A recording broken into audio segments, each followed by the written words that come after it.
Hello and welcome to the first ever Player 2 podcast. So, our goal with this podcast is to talk about games, the game industry, from two insiders who've been doing this for a very long time. I'm your host, Radi Stojsalovic. This is my 30th year in the games business. I've worked on AAA to indie titles on pretty much every platform. And I'm joined with my colleague, David Leary. Thanks, Roddy. It's nice to be here with you. You and I have known each other for a long time. I've also been in the industry 30 plus years, mostly in game design, but some production in there too, depending on who you ask. I'm a game-oriented producer or a production-oriented designer, depending on the day of the week, but that's who I am, and I'm glad to be here with you. We met working together at Westwood Studios on the Blade Runner adventure game, right? We sure did. That was a long time ago. It was a while ago. That was fun. I remember it like it was yesterday. We were both very young. We were both very, very young. I had a lot less gray hair back then. So we're going to talk a little bit about what's been going on in the games industry lately. Layoffs. Another round of layoffs, at least two studios that I know of. Amazon being the big one, shuttering a bunch of their studios, including their New Worlds MMO project, right? Yep. Man, it sucks. Every time I see the news, it just feels like hit after hit that we're taking. Not defending it at all. Layoffs suck. MMOs in particular are just brutal in this climate. They're so big, so expensive, require so much content to launch. It's just a tough type of project to build. Yeah, I think that's right. I think it's an expensive project. It requires a lot of energy and a huge team size, and it's a big risk for a lot of publishers. I don't feel like publishers are too inclined to take a lot of risk right now. No, that's for sure. I mean, we're working together at our own studio now, and just we're seeing that in a lot of the discussions we've been having with folks.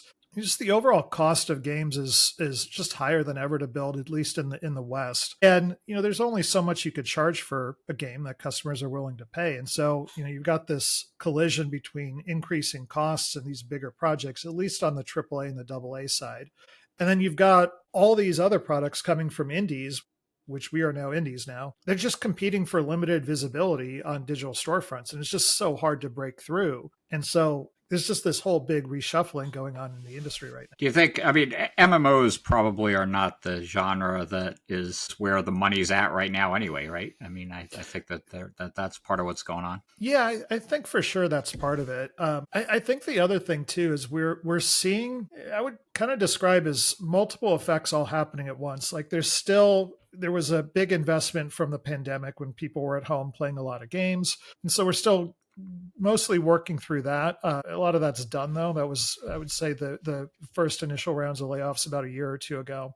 But then we're also seeing these super highly retentive live service games, and just people spend a lot of time in them and they don't buy other games. But I was talking to a younger developer recently who we're doing some partnerships with, and he was describing just a generational shift of how younger players just want faster content that's timely and are less interested in the super high-end visuals. And I think we're starting to see that effect in play as well.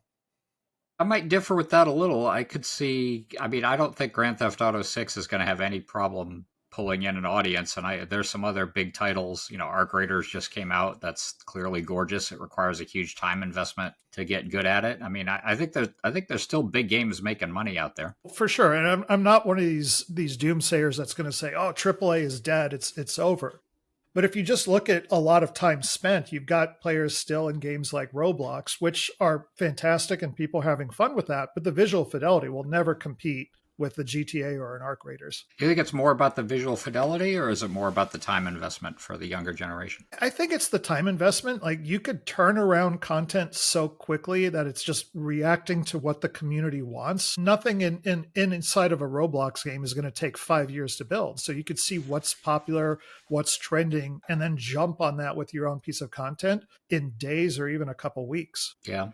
For sure. So, yeah, I don't know how it all sorts out. There's a lot of talk about how AI will change a lot of things. And just to be clear, we're both working for a company that's using AI in game development. That's kind of the core focus of what we're doing. But the amount of disinformation with regards to what AI can and can't do is just ridiculous. Yeah, and to be fair, I think a lot of companies are using AI kind of poorly, and I know we're going to get into that in this discussion today, right? Yeah, I think that's a good segue. So, there was news recently about Electronic Arts, a company that you and I both worked at for a period of time, that was pushing their teams to use AI in the development process. Like, when you hear that, what's the first thing that comes to mind? Well, the first thing that comes to mind is that probably isn't always going to work out depending on what they're pushing.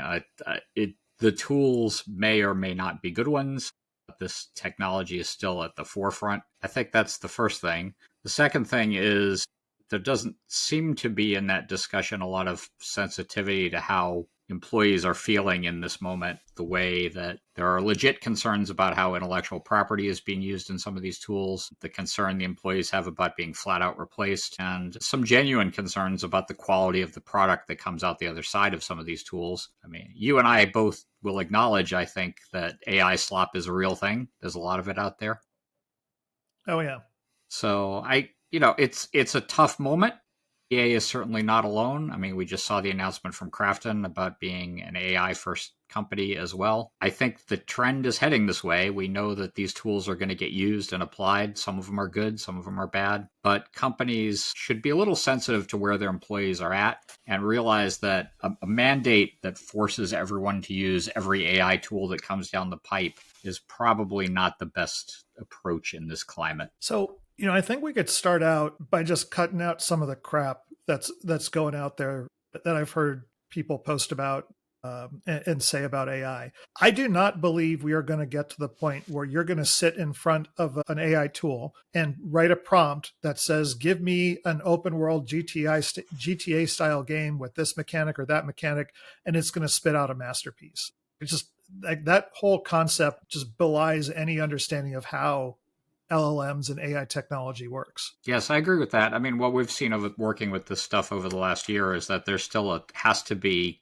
a human hand on the wheel to both get the quality where it needs to be and to just kind of shepherd the process. Even if you get some efficiencies by using AI tools, you do not shortcut the creative process as much as people are concerned about. Yeah, I it struck me like when we started looking at art tools in particular, if you give it specific direction, it's very difficult to get the AI to work against whatever it was trained on to give you the result that you want. And so, one specific example that our art director, Adam, ran into when he was looking at some of these things, we were trying to get some emotions animated on these characters, which were drawings that we actually had a professional artist do. And then we used an AI tool to animate it.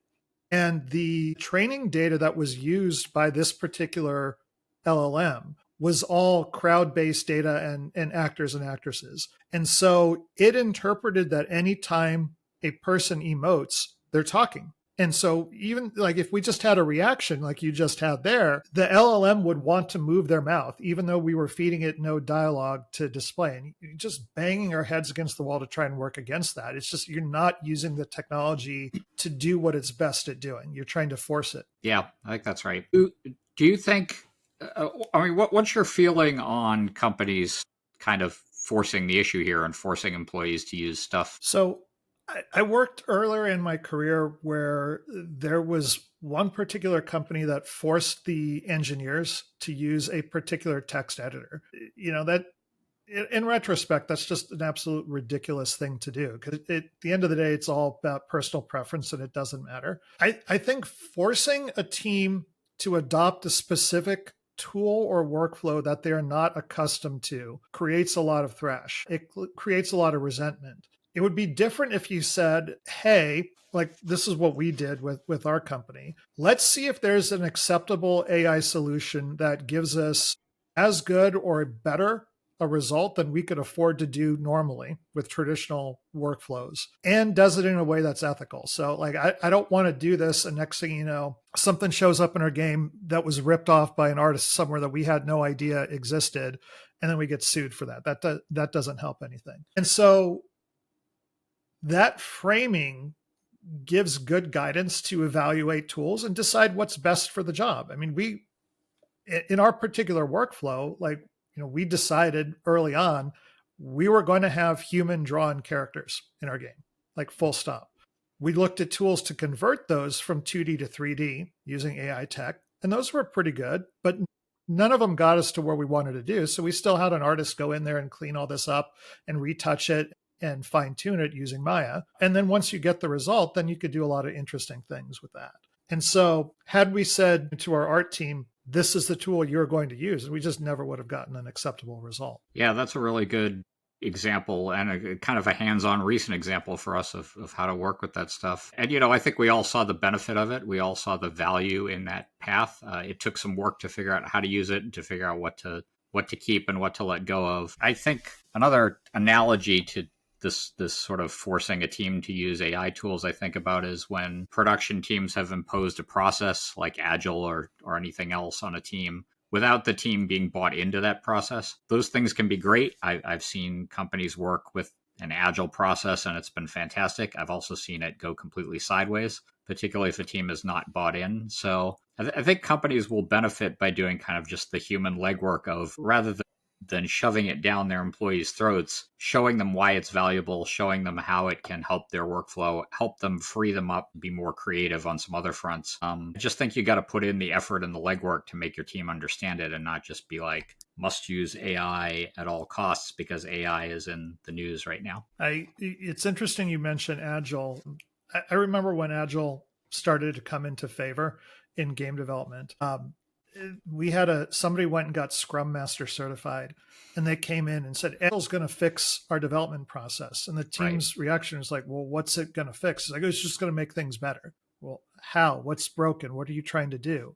And they just forced the team to move into these sprints and completely change how they were working without any explanation of like why we're doing this, why it's better, what problems it's going to solve, not talking to the team before mandating it. And the result was predictably a disaster. It's the same type of thing as that. And I understand. I'm not as sympathetic to it as I once was, maybe, but I do understand why it's harder for a large company that isn't particularly, it's driven from the top down. It's not a small indie team where everyone's working in the same room. I understand why it's harder to not just have a policy and a mandate. Not everyone can be bought into every decision that a company makes going forward.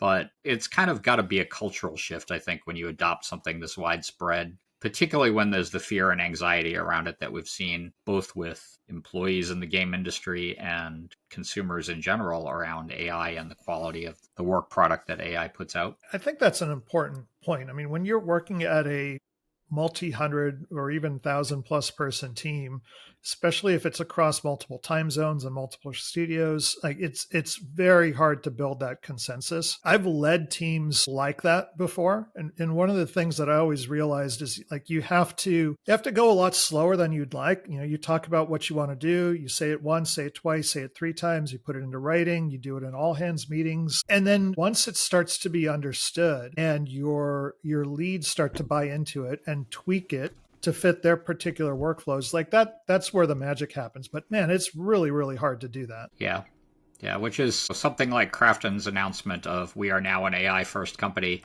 I don't know what kind of work they've done behind the scenes. Maybe they've done a ton, but announcing that without doing that groundwork would have been a mistake.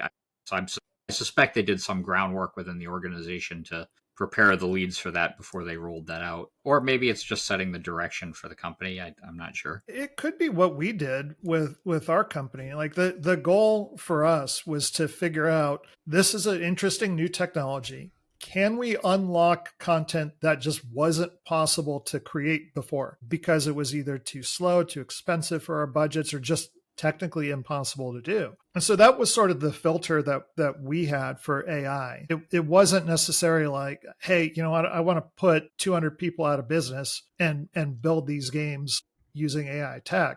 It was more along the lines of like, what if we wanted to build this, which we can't do today? Could this tech let us do that? And I think in our specific case, the answer was yes. And it worked pretty well. Yeah, I agree. I certainly think when you first started talking to me about this, I would have ranked among the skeptics on AI in general. I had all the concerns I think everyone does about quality and intellectual property and all the other things we've been talking about. I think where I have come around is there's definitely uses for this tech that are going to make games better and more interesting for the customer in the end. It's hard to see it right now just because of all the junk that's out there. There is absolutely a lot of people who are just slamming AI, anything labeled AI, into whatever game they have or using AI without any human person steering the creative ship on the process.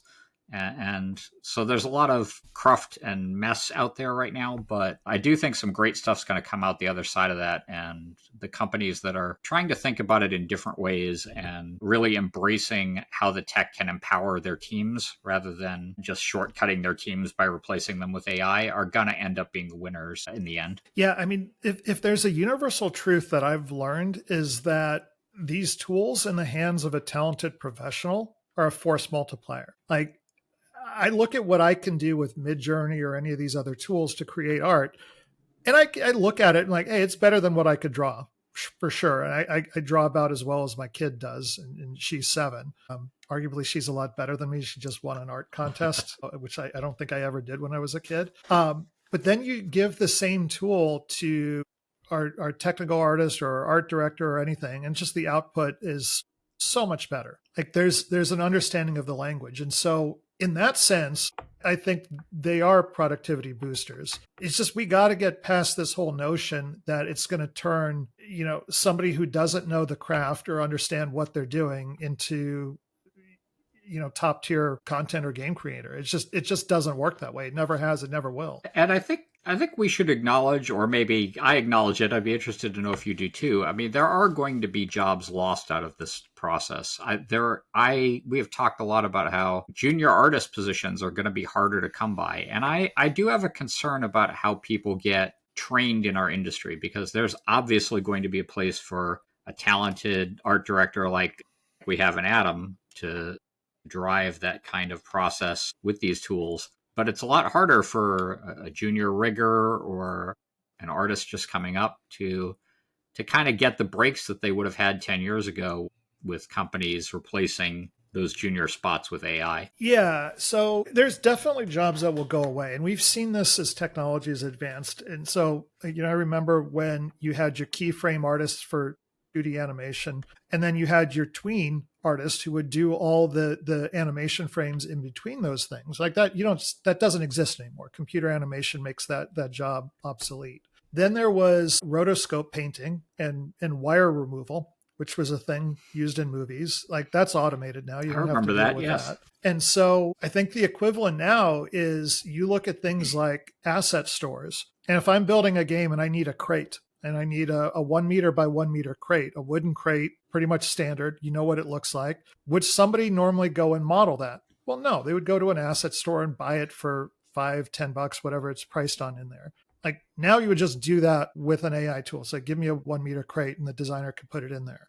Well, you could do the same thing with a chair. What about a room? Like what's that sort of line that you would normally have a junior artist building their skills, creating these things, understanding textures, level of detail for performance, shaders, all those sorts of things. I don't know where that line is. I don't know how far it goes in favor of AI. But yeah, that's definitely a concern. This is probably a future discussion that you and I can have, but I certainly wonder about the shape of the industry going forward. What are going to be jobs in the game industry for people fresh out of school? How are we going to get new blood in? Is it going to have to be sourced out of people who have done indies, kind of picked up the ball themselves and built games? Is that how we're going to breed the next generation of game talent? Because I do get worried about that stuff sometimes. I mean, I remember when modding used to be a thing.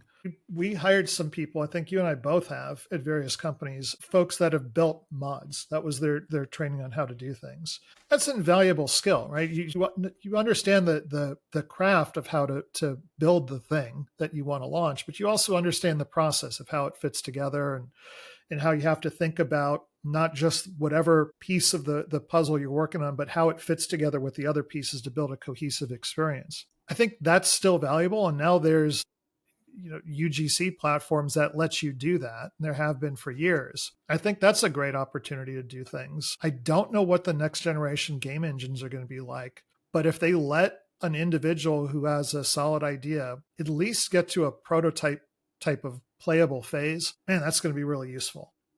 I'm curious to see if that happens. Yeah, it's going to be, we're not going to recognize the industry in 5 or 6 years, probably. It's going to look completely different, like it always has in the past. Yeah, I mean, hopefully there's enough jobs for people now. I mean, just seeing colleagues that have been laid off and everything, it's just depressing. Yeah. So we'll see how it sorts out.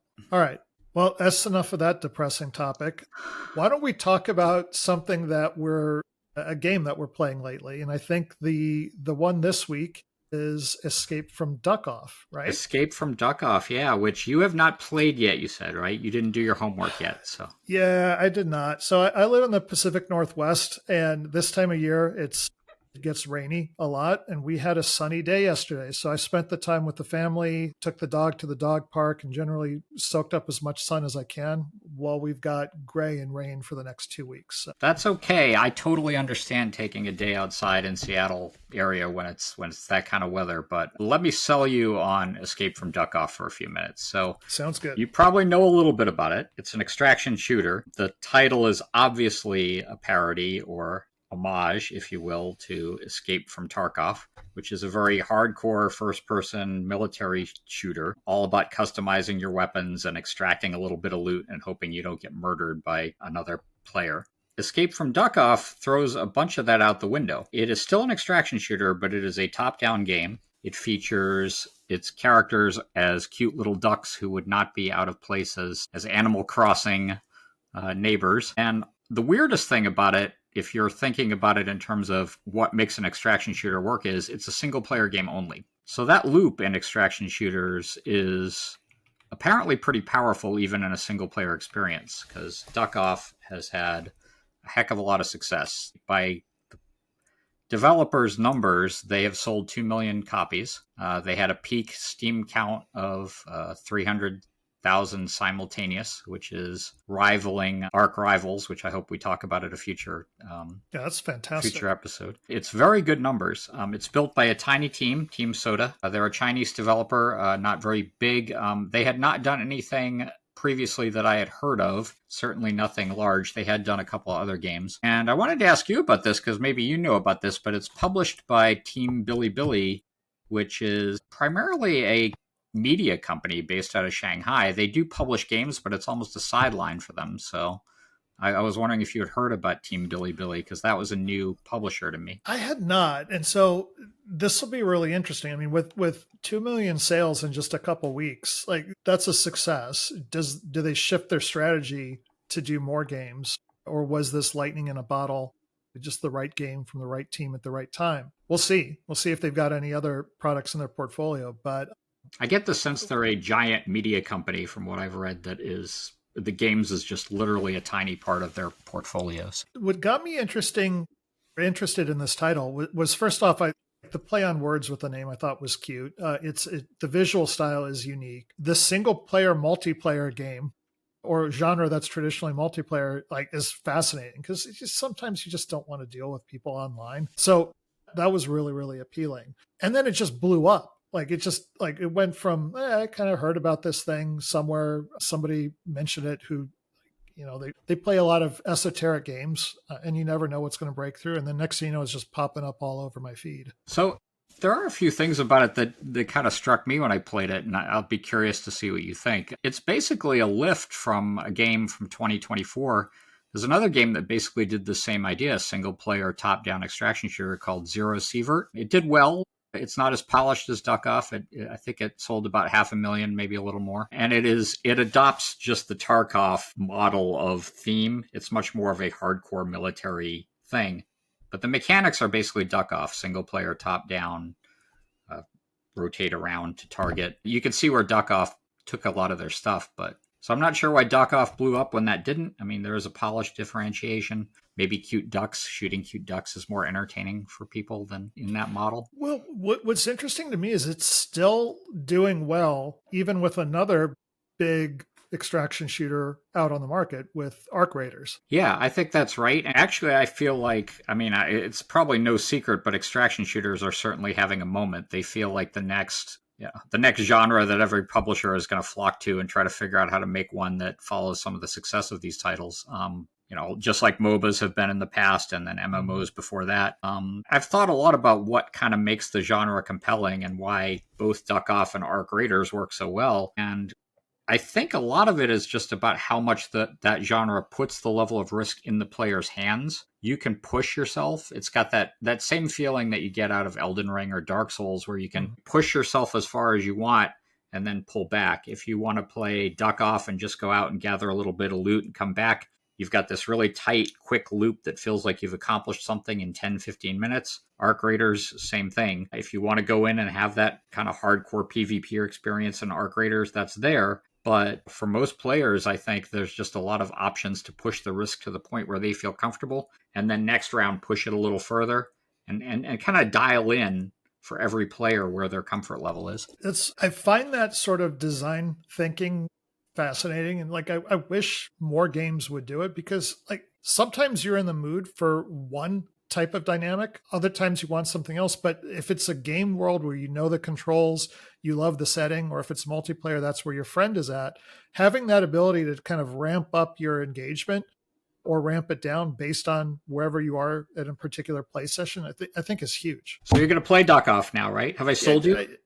You've already sold me. I bought it. It's downloaded. It's sitting there. It's like, I just didn't get a chance to do it because, hey, like, sue me. I like Sunshine. Now I have to sell you on Arc Raiders next because I need some friends in Arc Raiders. I've been going alone, solo on Arc Raiders, and I'm all sad. I need some buddies to come with me. So I bought that at the same time. My gamer crew is in on that, and they were talking about some shenanigans they were up to last night. So it is a fantastic game, and I think next time we probably ought to dig into that one. One of the quietest guys I ever worked with. You get him in a game like that, he becomes a murder machine. It's absolutely hilarious to watch him go. Like, nice. He's very mild-mannered when he starts just like talking trash and going nuts in these things. That's the person we need on our team next time.